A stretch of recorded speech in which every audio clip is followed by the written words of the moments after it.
they felt like rejected from one another.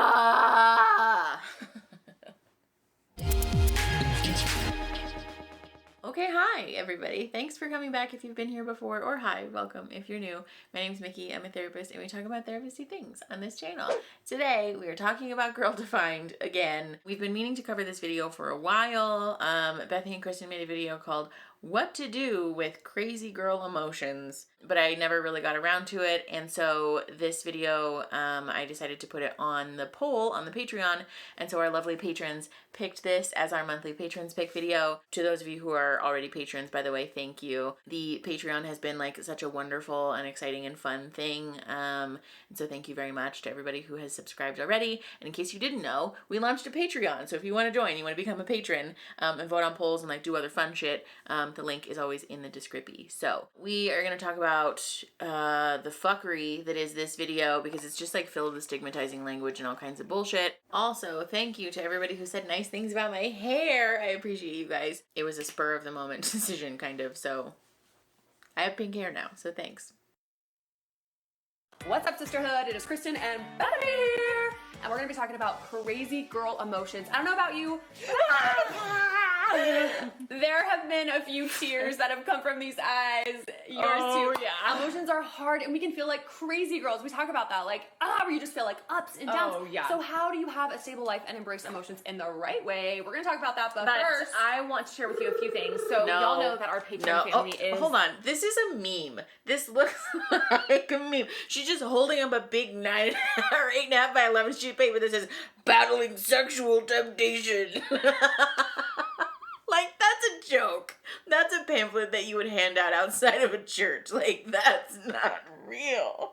They like the content memes itself. I try really hard not to dunk on them as people, but like, what is this? We're not going to listen to them talk about their Patreon, because quite frankly, I don't care. And they have no ability to pitch their own stuff in a short way. You know, like if you'll notice, I pitched my own Patreon and it took like 5 seconds. So I don't really want to watch 12 minutes of this. About emotions, because that's something every single one of us as humans, but then I feel like as girls, you know, we maybe handle our emotions a little bit differently than guys. I know I cry a lot more than my husband, Zach. I don't know, maybe yours just like different. the experience. Oh, yeah, Dave and I we're kind of funny. He's like on the more emotional side, and I'm like a little bit. I feel like there are guys who cry, and then there are guys who are like, I've never seen him cry, you know. So Dave cries. It's okay. Yeah. Crying's fine. It's not a problem. And when we talk about emotions, the reason we want to talk about this is because that low-key felt like a dig at her husband. Is that just me?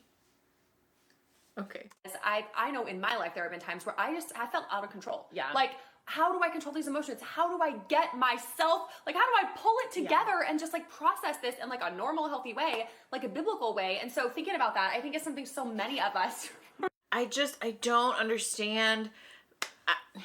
Okay, so several things. First of all, it's human and understandable to have this experience where we feel like our emotions are in the driver's seat and like they're controlling us. This is very much a thing that I talk about with my clients. It's very much a thing that I fucking go to therapy for sometimes. Like, valid, very human, you know, fair enough. But I just don't understand like the shoehorning of like she kind of like did it on accident just then, where she was like, yeah, like how do I deal with this in a normal, healthy way?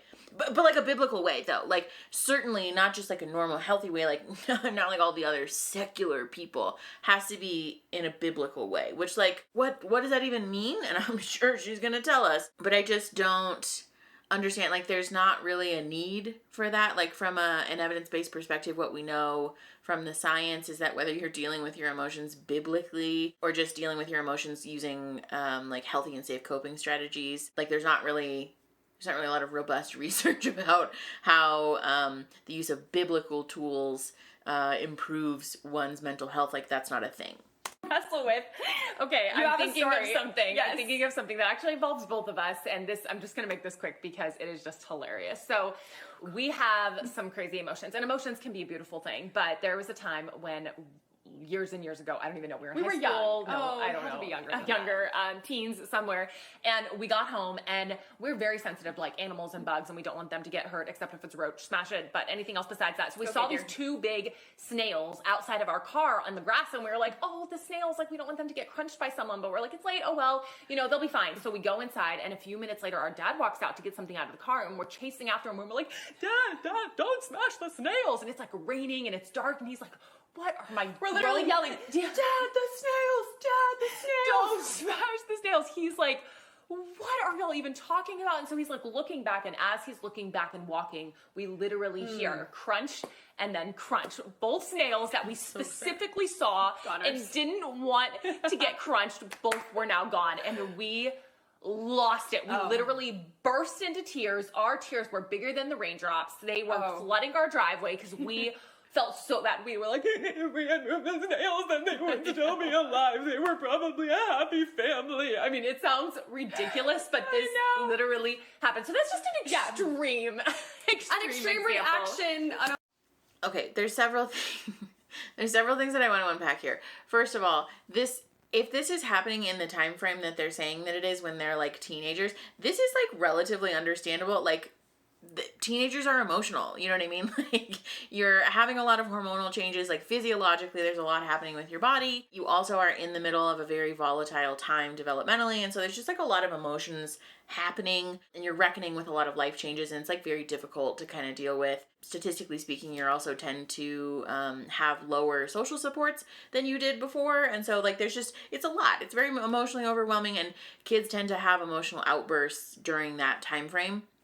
So the stigmatization of having big emotions during like teenagerdom is bothersome to me, because that's not something that we should be stigmatizing. But second of all, I think it's very telling that anytime these two adult women, who I would like to remind everyone are in their 30s, at the time of recording this, both these women were and are now in their 30s and are like, you know, married with partners, and like, you know, they're adults. They're like self-sufficient adults. When they think of what's the best example that I can draw up in this moment of a situation where my emotions were really pronounced, really, you know, aggressive or like expressive, the best thing that they can come up with is something that happened when they were teenagers. This to me just like reeks. Can you please stop doing that?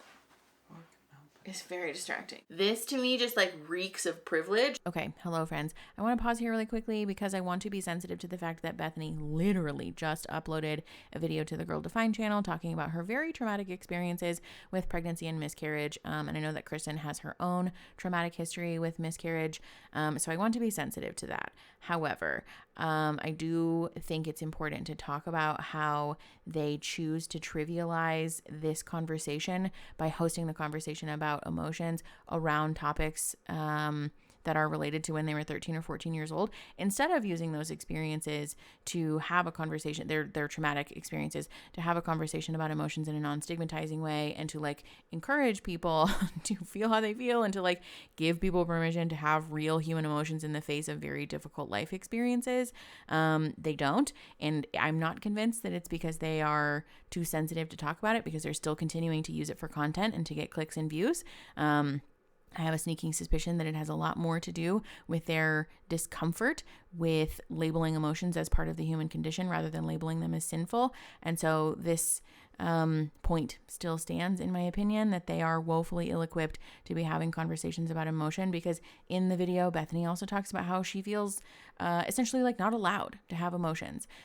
This is not a healthy or evidence-based take. And so while I'm not interested in piling on or shitting on anyone as a person, this is still a very harmful message. And while I want to be sensitive to that, there's still really harmful rhetoric here that's important to unpack, in my opinion. So that's, my soapbox. I'm going to shut up now so you can watch the rest of the video. Okay, bye. And so again, I think it just lends some credibility to this idea that these two women are woefully ill-equipped to be speaking about this topic, and especially to be giving advice about this topic to younger people, and like young teenaged impressionable women, especially, or young adults. It's frustrating to me that they've placed themselves in this position of like expertise. We're lacking in several of the categories that make someone a useful mentor or teacher in this category, and we're still choosing to position ourselves as experts. Like, why? Emotional reaction, out of proportionate reaction, like maybe Not proportionate for the situation. yes, snail. We love snails. We love God's creatures, but really, so thinking about emotions, we can have overreactions, and I think we need to rewind though and just think biblically. Like, okay, are emotions all bad? Are they all good? Like, how do we think about emotions? And when we see in the very beginning of Genesis, God, He created humans with emotions. He made us in His likeness, in His image, and so that tells us that well, yeah, God has emotions, but he's perfect. And we see God express emotions at different points in scripture. So God is an emotional God. He cares, he feels. And I think that's the good, the beautiful side of emotions, is that emotions really allow us to connect deeply relationally. I mean, to be happy and joyful, someone says something funny and we laugh, like, there's emotions on display. So there's so many beautiful ways we express emotions. But then we hit Genesis 3, right, where sin enters the world, and for the first time ever, you think Adam and Eve, they felt for the first time emotions of fear. They hid from God. They were afraid. They felt like rejected from one another. You guys, it just endlessly pushes my fucking buttons when these people like Paul and Morgan do this. We've seen like all of the fucking fundy people that we've talked about on this channel. Fucking Ally B. Stuckey did this too. Why are we equating regular, average, universal human emotions as being sinful? I'm gonna fucking pop my own eyeballs out of my skull. I can't take it. It's so frustrating to me because this is like the antithesis of the work that I do as a clinician and the work that my field is seeking to do, which is to destigmatize emotions, emotional expression, mental illness, like just generally being a goddamn fucking mess. Like these are all things that are universal and like human like connections, you know what I mean? Like we all experience these things, and so it's important and necessary, I think, for us to normalize and label that as a universal human experience that everyone will go through. And so when people say shit like this and either insinuate or outright say that experiencing emotions like fear or sadness or anger or jealousy are sinful, what they're doing is creating this environment, especially for like the young impressionable women that they have admitted that they target with their content. They're creating this environment that makes these people afraid of their own fucking emotions. Like these are the people who show up in my office and have anxiety about having anxiety, and before we can even treat the anxiety where you're anxious about like the shit that's going on in the world, we have to treat the anxiety that you have about having anxiety. And it just is like so fucking unnecessary because this doesn't have to exist. And these people, these women are doing this to people on purpose for the purpose of evangelizing them into their religion, which like whatever, you're allowed to be religious and do whatever you want with your own religious beliefs, but why does your religion have to come along with stigmatizing and shaming and labeling very normal human emotions as a sinful thing, and then cause people to experience like this deep distrust and fear for their own body, their own brain? Like we talked about this before in the last Girl Defined video that we did. It really sounds like Kristen and Bethy are afraid of their own fucking brains. And like I have a level of sympathy for them because that's something that they were indoctrinated with, and I think that's not their fault, but it is their fault that they're choosing to perpetuate this worldview and choosing to try and indoctrinate other people into this worldview because it's actively harmful and it's predatory and it pushes my fucking buttons. I can't understand this. I won't abide by this. This is why we continue to make these videos, because I just do not understand. I cannot deal with these adult women willfully making content for the purpose of evangelizing people into a religion that causes them to have either more profound mental illness than they already did, or to potentially develop mental illness as a result of the very hateful things that they are saying are like a necessary part of their religious views. Especially because people can be Christian and religious and like have a relationship with God, but it just doesn't include this very toxic theology. Like it's possible to have both, but these people insist that it's not, and it's harmful. It's harmful, it's hateful, it's just like all around so bad. They were deceived. They, felt angry. They felt worried. Now what's going to happen to our future? So the first time we see sin, like emotions that have been impacted by sin. And so when we're talking about emotions today, I think we want to make that distinction that there's beautiful, right ways to express emotions, but then our emotions have also been impacted by sin. And our emotions can feel so strong that they can lead us and drive us to do things and drive us to react in certain ways. And I think we need to kind of get to the root of, okay, why are we acting that way? What's going on in our hearts? Yeah, well, and we're all so different with our emotions too. Like the way we I think that's the express thing, them. the way we express them. And you may be like, well, I'm not going to burst out in tears over the snail, but maybe you internally are struggling emotionally. So I think it's important for us to recognize like how do you handle your emotions? Do you clam up? Yeah. Do you, like, lots of clams and snails examples. Do you clam up, or do you keep it internal? Do you not let anyone know how you're feeling or what you're thinking? Or are you, it's out there for everyone? I would say you were a little bit more out. See, this is what I'm saying too. It's not enough for them to police the external expression of emotion. They are now also policing the way that people deal with emotions internally, and insinuating that if you don't deal with your emotions in the right way internally, that's still sinful. That's still bad, that's still wrong, and they're still fucking judging you for it, which is like so bad. Like, I just don't have the words to express how harmful this is, because instead of creating an environment where we're having a shame-free conversation about like even if we were abiding by the idea that like certain emotional expressions were sinful, which like I don't fucking agree with, but there's a way to host a conversation about that doesn't make people afraid of them fucking selves. We can't even do that. Like, I can't understand this. There for everyone. Everyone knew, you know, what you were thinking. You know, it's like you just wore it. And I was a little bit more internal, like, okay, I might just deal with it by myself. But, you know, we have to learn how to handle each of those biblically. So what do you think is the first step to handling emotions? You know, I think the biggest thing, there's so much we could talk about, but the biggest I'm just waiting with bated breath to hear what Kristen's best advice is. How do we deal with our emotions, Kristen? Please tell us. thing that has helped me, and I know we've talked about this, is there was a time in my life early in my marriage where I just felt like I've got to get control of my emotions. Like, I'm just getting, you know, offended by the littlest things. I'm crying at the smallest conflict. Like, what is wrong with me? And so I was really praying, God, help me to control my emotions, give me control over my emotions. And I wasn't really seeing a lot of breakthroughs for a few weeks. And then I went to this Christian conference, and of course I attended one of the sessions on emotions. Like, and the speaker said something that really, I mean, it has stuck with me to this day, but they were saying that our emotions are directly fueled by what we're thinking about. And so it's not so much that we're trying to control our emotions. The true way that we help our emotions is by really controlling our thinking. Thinking about what I'm thinking about, because what we think about fuels how we feel. It's like this I'm literally gonna fucking punch my own self. I'm gonna throw myself out the window. I think my favorite thing is when people who have chosen to position themselves as experts, like Kristen and Bethy regularly do, about topics that they are not experts in, then regurgitate the most basic bullshit like it's fucking earth-shattering. Like, she thinks that she just shattered the sound barrier, and all she did was regurgitate the same bullshit that's on every fucking worksheet that you can find about CBT on the front page of Pinterest. This is embarrassing, but also fucking bad advice, because again, this is what happens when people who are not experts in something try to regurgitate advice about a topic in which they are not well versed, because CBT can be very useful. Hold on.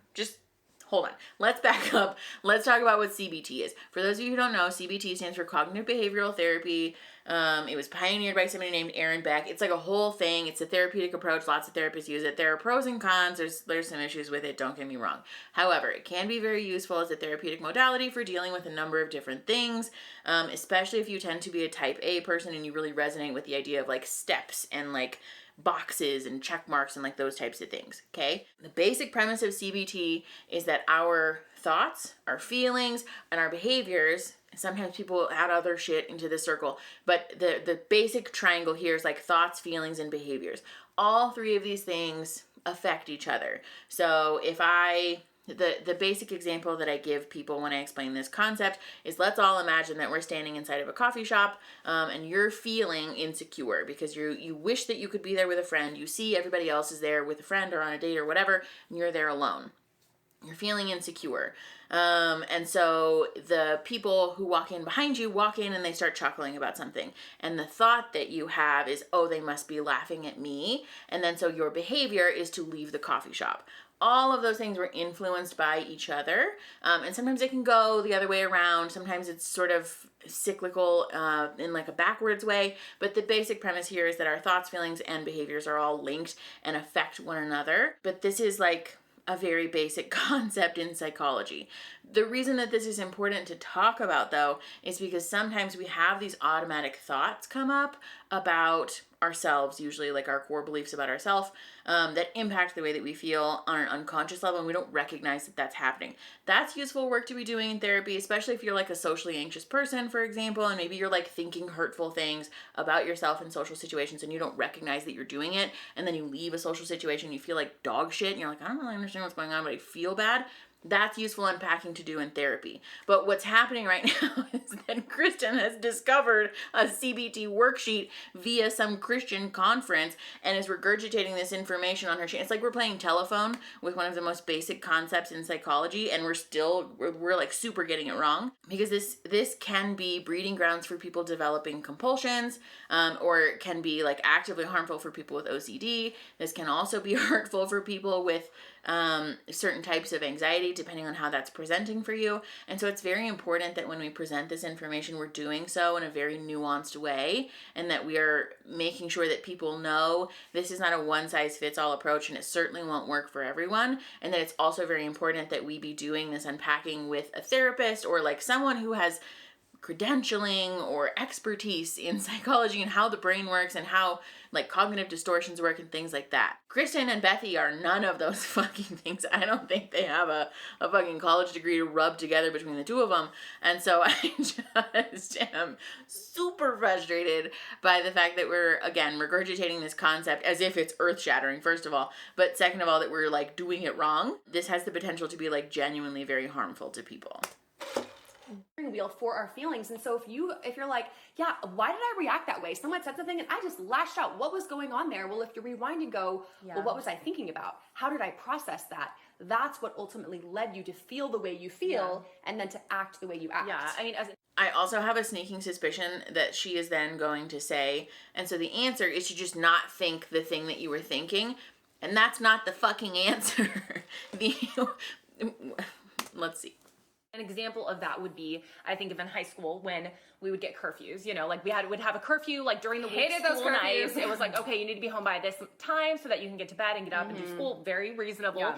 But we didn't love the curfews. And so we would get on this thinking pattern of thinking like, oh, mom and dad, they just don't want us to have fun. They're just so strict. Those other people, they can stay out an hour later. Like, why do we? So we would allow our thoughts to go down like a sinful, disrespectful pattern and a thought process. And then we would feel upset, angry, annoyed at our parents. Resentful. And resentful. It Yeah. wasn't just that we automatically felt that way. It started with our thoughts and then resulted in that action and in that emotion. Yeah. But See, this is what I'm saying. Because now the thing that we've done is label like a very normal reaction, which is in adolescence for children to be vying for a sense of power and control. We talked about this in the gentle parenting video. That's very normal. It's very appropriate. I highly encourage you to watch that if you want to know anything about child development. It's very useful. I'll put it up here. But we've now labeled that as sinful. And so first of all, the thing that's going to happen is that anyone who's watching this who's not as religious as Kristen and Bethany are going to notice that that's happened to them and go, oh fuck, I'm more sinful than I thought I was, and now feel a sense of shame. But also the insinuation then is that you should just not think those things and you should not go down this sinful thought pattern path, when actually that's not the helpful thing. The purpose with CBT is not in figuring out how to police your own fucking thoughts and to like force your brain into submission. It's to understand. Okay, yes. Hello, it's me again. I wanted to pause here because I was mad while I was recording this and my brain stopped working. And so I cut some of the footage out where I was talking about CBT because I phrased it in a way that's very confusing. So we're just going to talk about what CBT actually is. To be clear, some therapists do use CBT as a way to try and police your own thoughts. Run away from those therapists. It's not...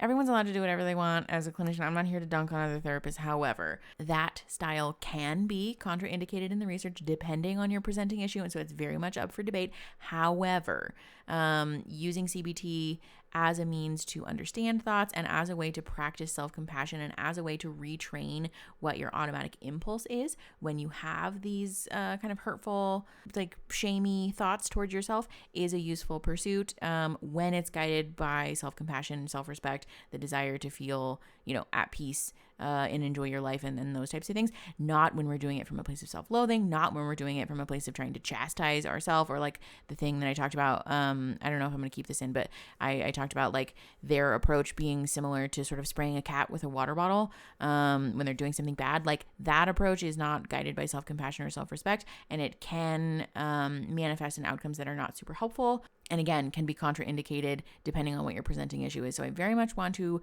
caution people against, first of all, using CBT without some like underlying knowledge, or if you're not using it as part of like a workbook or like with some kind of guidance. There's wonderful workbooks, I'll link one in the description, that's guided, that gives you like a good place to get started with that. Or if you're using it with a therapist who can help you to do it in a way that's safe. But Bethany and Kristen just regurgitating this bullshit on the internet with no guidance, no thought, like brain empty, don't fucking recommend. If you rewind, it's like, oh, that's why we felt upset, because we didn't take our thoughts captive. We didn't, pray in that moment or say, God, no, let me stop and think, thank you for my parents. Thank you that they came. And thank you that they're putting this, curfew up to help me. We did the opposite. Right. But if we had done the other, we would have had a positive emotion and been like, wow, I'm so grateful for my parents. But we didn't because we didn't really handle it rightly. I've heard it said like our circumstances don't dictate the way we feel. It's how we think about our circumstances that impact the way we feel. And That's so not true. if you really pause and think, what am I thinking about? Or I think a huge one for us as girls.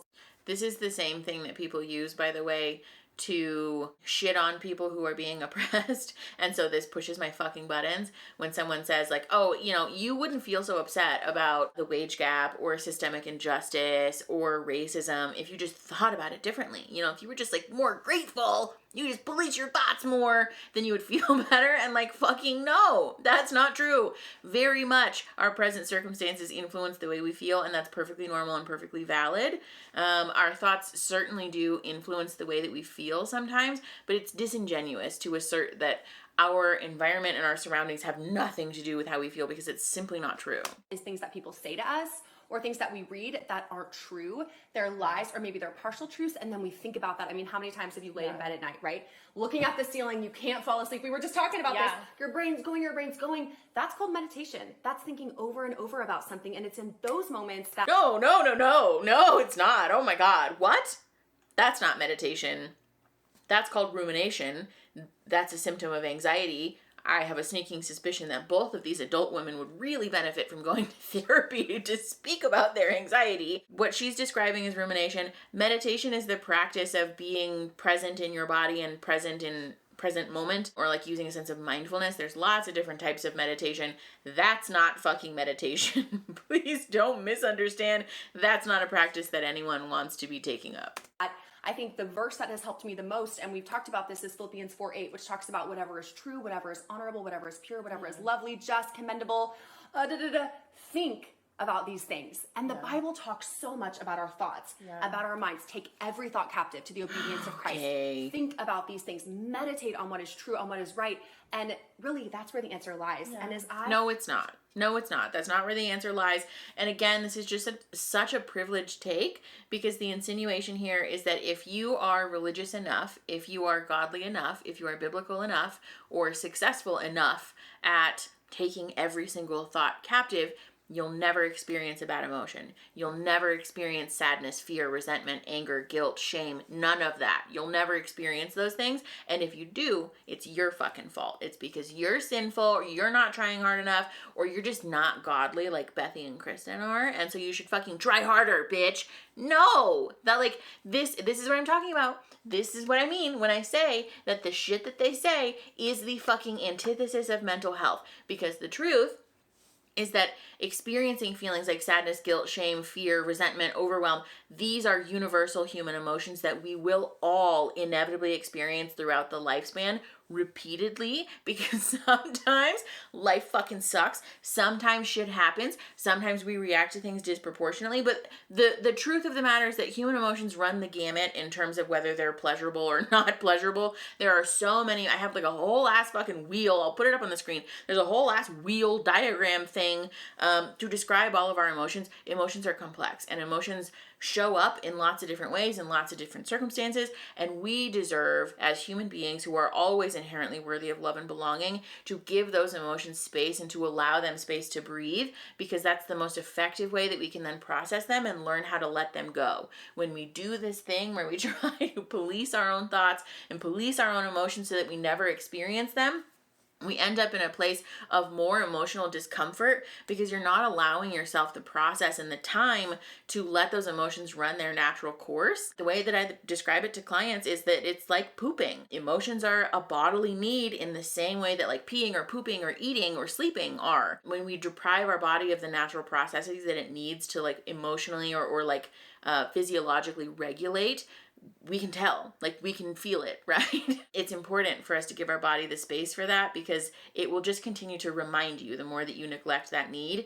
You can try and hold your shit in as long as you want to, but eventually it's going to come out, and whether it comes out in a time and way that's convenient for you or not is up to you. But this advice of trying to repress your emotions and try to shove them back down is like emotional constipation, and it will not benefit you in the long run. We know this from the research. I started applying God's truth to my heart by asking God to help me to take my thoughts captive, to think about what was true and what was right in those moments, in that moment where I want to respond emotionally and just blah, however I'm feeling, just allow my feelings to lead me, really rewinding and say, God, help me to filter what I'm thinking through the lens of your word. Yeah. And then as I filter what I'm thinking through the lens of your word, and in that moment when I'm feeling it and I stop and say, God, help me in this moment.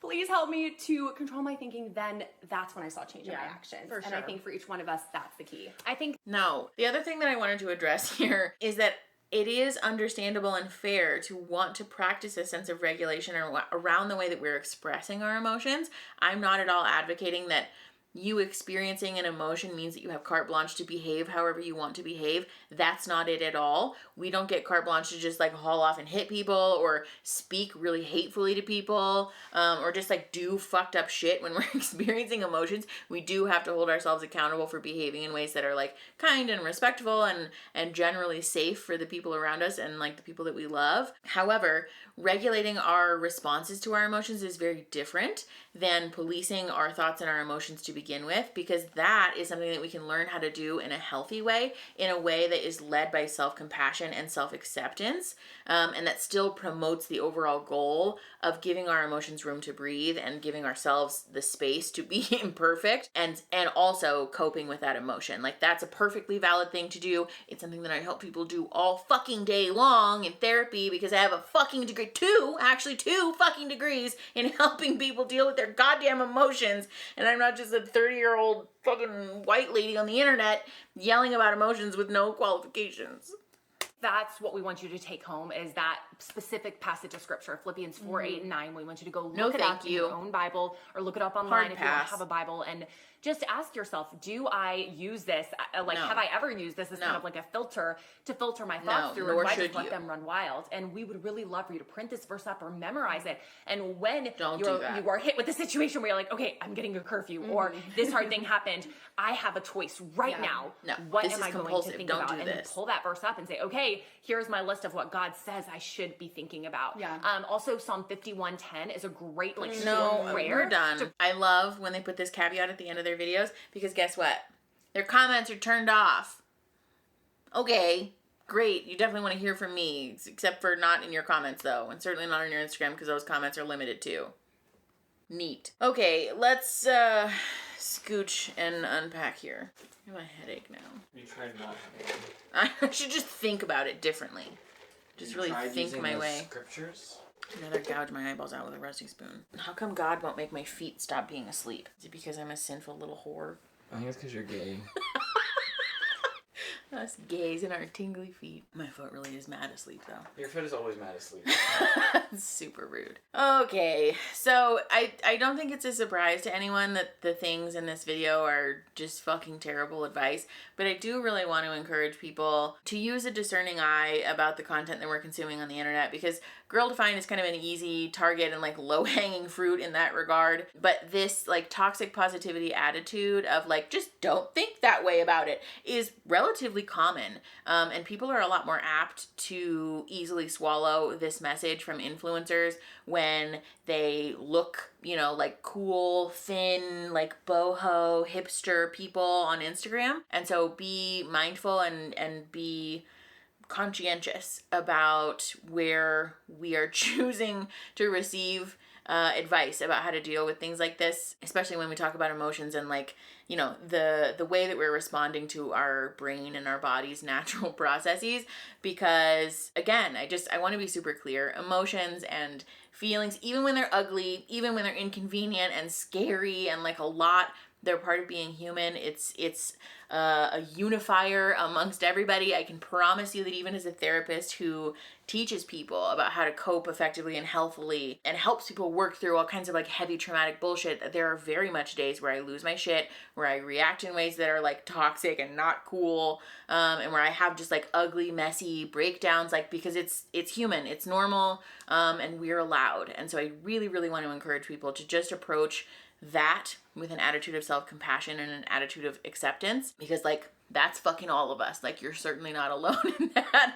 And there's lots of room for us to continue to grow and to be our best versions of ourselves. But again, from this place of self-love and from a place of like, I deserve to feel at peace and to feel happy, and not from this like, I suck and I should just try fucking harder. That's decidedly unhelpful to fucking everyone involved. That said, if you guys enjoy the video, like the video and subscribe to the channel. We talk about girl defined and fundamentalism fairly regularly, so make sure you have notifications turned on if you want to be notified when we upload videos. Like I mentioned before, this video was the monthly patrons pick, and so if you want to have a say in what video we make next month, make sure you click the link in the description and go subscribe and be a Patreon or a patron. I would love to have you over there as part of our little fam. It's actually a really fun time so far. I'm really enjoying it. And share the video to help the channel grow and to help each other grow. And I will see you guys next Saturday for hopefully something that's less infuriating than this. Okay, bye. Perfect.